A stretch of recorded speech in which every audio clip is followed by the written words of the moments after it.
हे 20 वर्षापासून ज्यांच्याकडे सत्ता आहे, चंदू भैया यांनी मागच्या 20 वर्षात काय काय केलेलं आहे याचा जर तुम्ही पूर्ण रेकॉर्ड काढलं तर तुम्हा सगळ्यांच्या मला लक्षात आणून द्यायचंय की या लोकांनी नगरपालिकेच्या मालकीच्या अनेक जागा ठराव करून मस्जिदींना दिल्या, दर्ग्यांना दिल्या, उर्दू शाळेला दिल्या.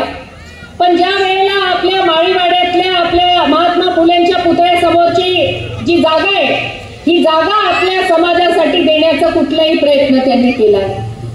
इतके गद्दार हे लोक आहे. स्वतःला म्हणतात आम्ही हिंदुत्ववादी, आम्ही शिवसेनेवाले. अरे तुम्ही जर शिवसेनेचे हिंदुत्ववाले आहे तर हिरव्या रंगाचे पत्रक कशासाठी बनवले? कशासाठी हिरवे पत्रक बनवून वाटताय? हे सर्व नकली हिंदुत्ववादी लोक आहे. आता बसल्या बसल्या बघत होती, इथे पण केशरी रंगाचं बॅनर आहे. अरे एक तुम्ही त्याच्यामध्ये केशरी हटवा, हिरवं लावून द्या, तुम्ही त्यांचेच लोक आहात. माझी तुम्हाला सगळ्यांना या ठिकाणी विनंती आहे, आपल्या नंदुरबार शहरामध्ये जो अन्याय अत्याचार मागच्या 20 वर्षापासून हे लोक करत आलेले, आज त्यांना उत्तर देण्याची वेळ आली आहे आणि ते उत्तर आपल्याला सगळ्यांना मिळून द्यायचंय. कमळच्या चिन्हासमोर 2 तारखेला आपल्याला बटन दाबून नंदुरबार शहरात परिवर्तन घडवायचंय. या ठिकाणी आपल्याला आमचं जाहीरनामा जर तुम्ही वाचला त्यामध्ये सगळेच मुद्दे आम्ही लिहिले. चंद्रकांत रघुवंशींनी त्यांच्या परिवाराच्या सदस्यांची नावं दिली आहे.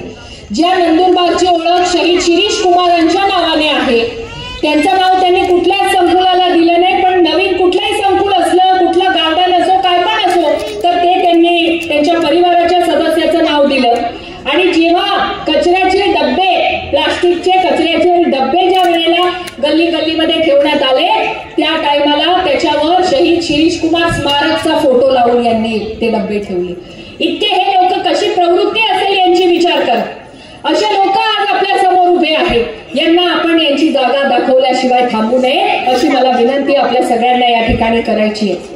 मी आपल्या सगळ्यांना या ठिकाणी विनंती करणार आहे की आपले दोघं हात वर करून आपल्याला घोषणा द्यायची आहे. भारत माता की, भारत माता की, वंदे वंदे. भारतीय जनता पार्टीचा, भारतीय जनता पार्टीचा जय जय श्रीराम, जय जय श्रीराम.